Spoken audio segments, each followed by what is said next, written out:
friends, today I'm going to review The Lost Coast by Amy Rose Capetta.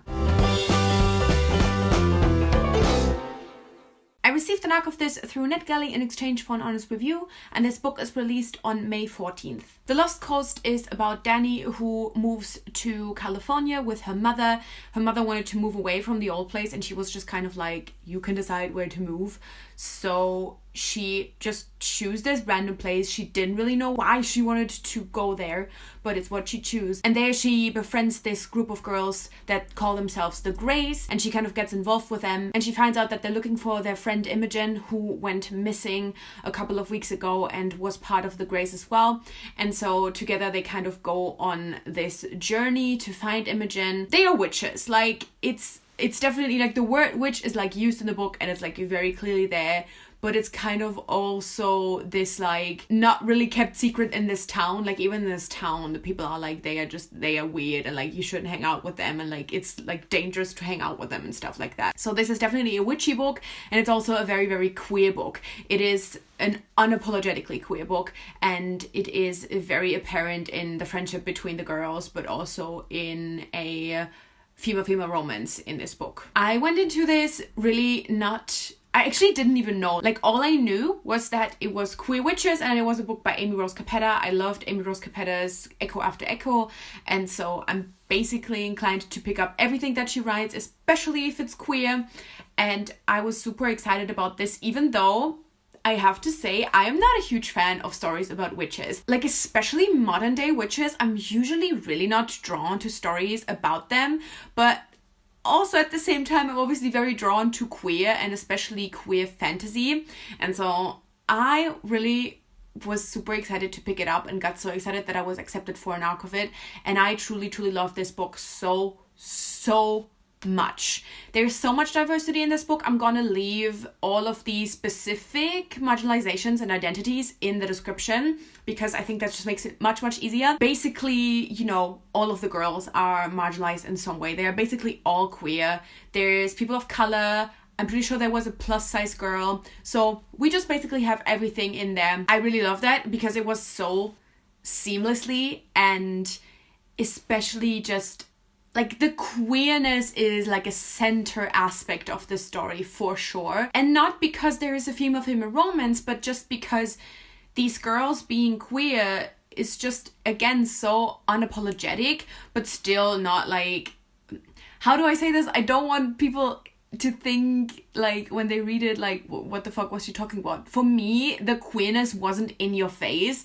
I feel like some people will think that, but it's just kind of there, and it's just kind of, they just kind of live like a queer life. I don't know if that makes any sense, but if you read the book, you probably know what I mean. It's just, again, unapologetically queer is honestly just the perfect way to describe it, and I love that. I love that so much. It was so beautiful, the way that this was written, and the way these girls kind of were with each other, all knowing that they were queer. Again, they were so unapologetic about each other as well, and about physical stuff between them. I just really love that so much. Like, truly, honestly, even if I hadn't liked anything else about this book, I think this would have already made me so incredibly happy, because it was just so well done, and it felt so welcoming for queer people. I also really love the structure of the story, and in general the writing style. I don't talk about writing style very often, because it's not often a thing that I actually like actively notice, but in this story it definitely stood out to me.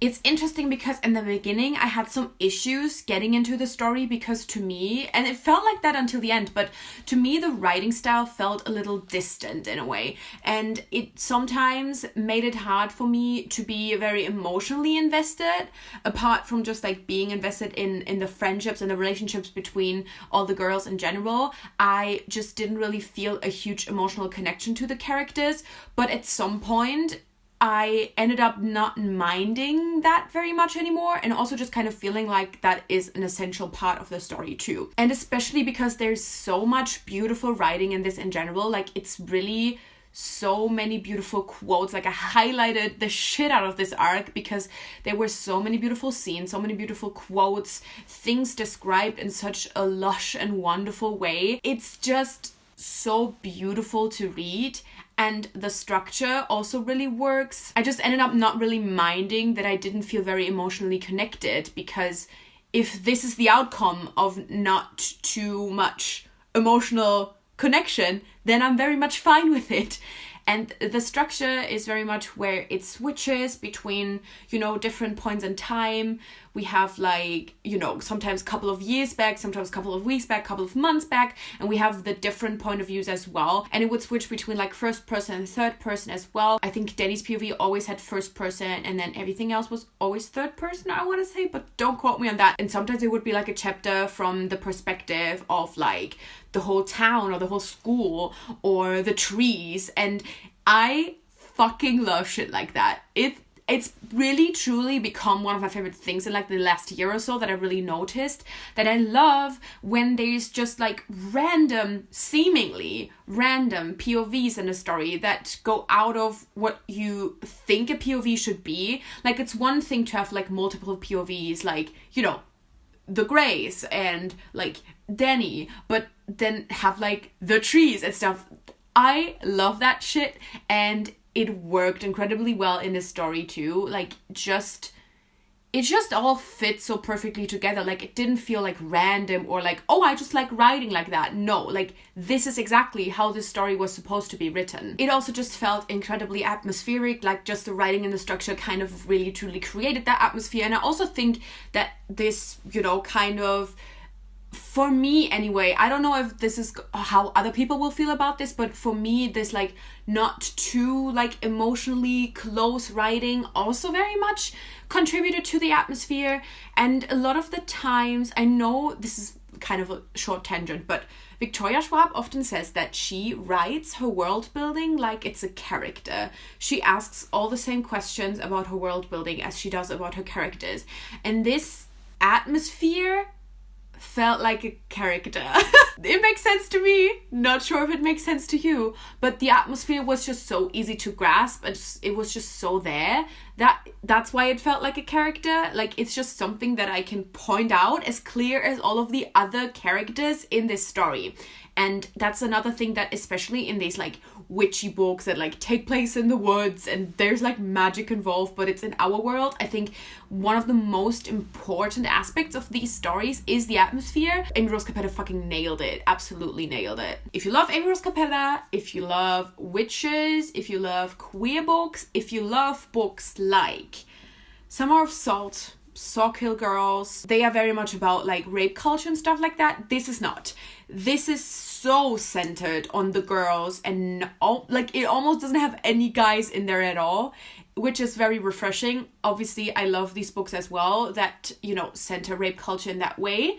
But if you're looking for books that have a similar atmosphere, that have a similar like bond between girls, like girls sticking together without them sticking together towards a male evil, you will love this book. I am like pretty sure of it. Come back to me and tell me if it's right.